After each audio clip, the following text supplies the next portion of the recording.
മേപ്പാടി പഞ്ചായത്തിന്റെ തൊട്ടടുത്തുള്ള മൂപ്പൈനാട്, അമ്പലവയൽ, കൽപ്പന മുനിസിപ്പാലിറ്റി, മുട്ടിൽ, അതുപോലെ വൈത്തിരി, ഈ തുടങ്ങിയതായ സ്ഥലങ്ങൾ കേന്ദ്രീകരിച്ചുകൊണ്ട് ഏതൊക്കെ സ്ഥലങ്ങളിലേക്ക് ഇവരെ മാറ്റി താമസിപ്പിക്കാം.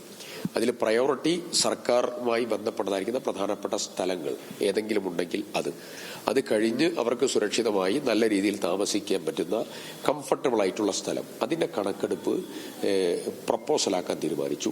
ആ പ്രപ്പോസൽ ഗവൺമെന്റ് സബ് കമ്മിറ്റിയുമായി ആലോചിച്ച്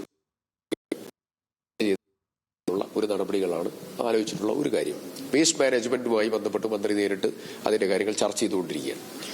മറ്റൊരു പ്രധാനപ്പെട്ടതായിരിക്കുന്ന കാര്യം, നമുക്ക് ഇന്നലെ 8 മൃതശരീരങ്ങൾ നമ്മൾ അടക്കം ചെയ്തു. ഇന്ന് ബാക്കിയുള്ള ശരീരഭാഗങ്ങൾ ഉൾപ്പെടെ മൃതദേഹങ്ങൾ ഉൾപ്പെടെയുള്ള 189 അത് 2-3 ബാഗാക്കി തിരിച്ച് നമ്മൾ ക്രമീകരണം ചെയ്യാനുള്ള നടപടികളാണ്.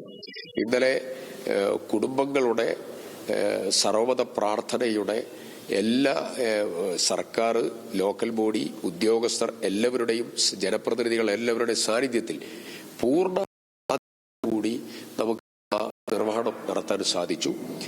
അതിന്റെ സമയം ഇന്നലെ പറഞ്ഞത് 4 മണിയാണെങ്കിലും അല്പം കൂടെ മുമ്പോട്ടാക്കാൻ പറ്റുമോ എന്നുള്ളത് കൂടെ ആലോചിച്ചുകൊണ്ടിരിക്കുകയാണ്.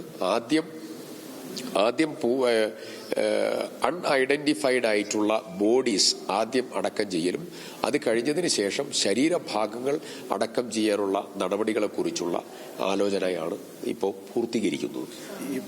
സമയം 4 മണി എന്ന് ഇന്നലെ ടെന്റേറ്റീവായിട്ട് ഞങ്ങൾ തീരുമാനിച്ചു. അത് 189 ഇടത്ത് ഇത് പൂർണ്ണ തോതിൽ പൂർത്തീകരിക്കണമെങ്കിൽ ഇന്നലെ തന്നെ ഞങ്ങൾ അവിടുന്ന് പോരുന്ന സമയത്ത് 12:30-1 മണിയോടെ വേസ്റ്റ് മുഴുവൻ നിർമ്മാർജ്ജനം ചെയ്ത് ക്രമീകരിച്ച് പോരുമ്പോൾ സമയം കൂടുതലെടുത്തു.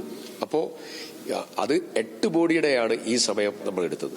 അപ്പൊ 187 എന്ന് പറയും വളരെ കൂടുതൽ സമയം എടുക്കുന്ന സാഹചര്യമുണ്ട്. അപ്പൊ അതുകൊണ്ട് 4 എന്നുള്ളത് 3 ആക്കാൻ പറ്റുമോ എന്നുള്ളത് ഇപ്പോ ചർച്ച ചെയ്ത് തീരുമാനിച്ച്. ദുരിതാശ്വാസ ക്യാമ്പുകൾ ഇന്ന് അല്ലാത്ത സ്കൂളുകൾക്ക് ഇന്ന് പ്രവർത്തിച്ചു തുടങ്ങി. ക്യാമ്പുകളൊക്കെ ഇപ്പോഴും പ്രവർത്തിക്കാതിരിക്കും. അപ്പൊ എത്ര ദിവസം ഇത് ക്യാമ്പുകളുടെ സ്കൂളുകൾ? നമുക്ക് നാളെ വിദ്യാഭ്യാസ മന്ത്രിയുടെ നേതൃത്വത്തിലുള്ള ഒരു മീറ്റിംഗ് നടക്കുകയാണ്.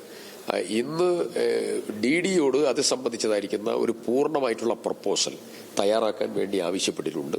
ആ പ്രപ്പോസലിന്റെ അടിസ്ഥാനത്തിൽ നാളെ ചർച്ച നടക്കും. ആ ചർച്ചയിൽ ഇത് നടക്കുന്നതായ ക്യാമ്പ് നടക്കുന്നതായ വിദ്യാഭ്യാസ സ്ഥാപനങ്ങളിൽ എത്ര ദിവസം ക്യാമ്പ് നടക്കാം, ആ ക്യാമ്പ് നടക്കുന്ന സമയത്ത് അവിടെയുള്ള വിദ്യാർത്ഥികൾക്ക് പൂർണ്ണ തോതിൽ എങ്ങനെ അവർക്ക് പഠിക്കാനുള്ള സംവിധാനം ഒരുക്കാം, അവർക്ക് ക്ലാസുകൾ മിസ്സാവാതെ എങ്ങനെ പൂർണ്ണ തോതിൽ സംവിധാനം ഒരുക്കാം, ഇത് ഉൾപ്പെടെയുള്ളതായിരിക്കുന്ന കാര്യങ്ങൾ നാളെ ഡിസ്കസ് ചെയ്യും.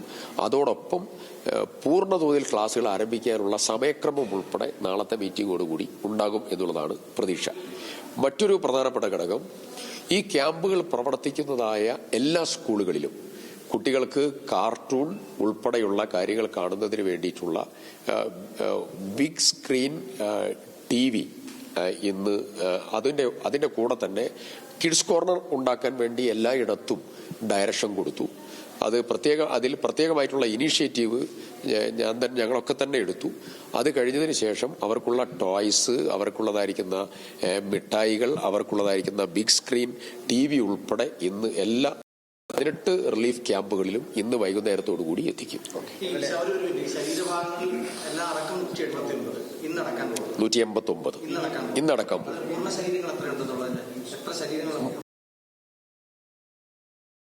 ഫുൾ ബോഡി ഏവറേജ് അത് ചിലപ്പോൾ ടെന്റേറ്റീവായിട്ട് ചില ചേഞ്ചസ് വരാം. ബാക്കിയുള്ളത് ശരീരഭാഗങ്ങൾ.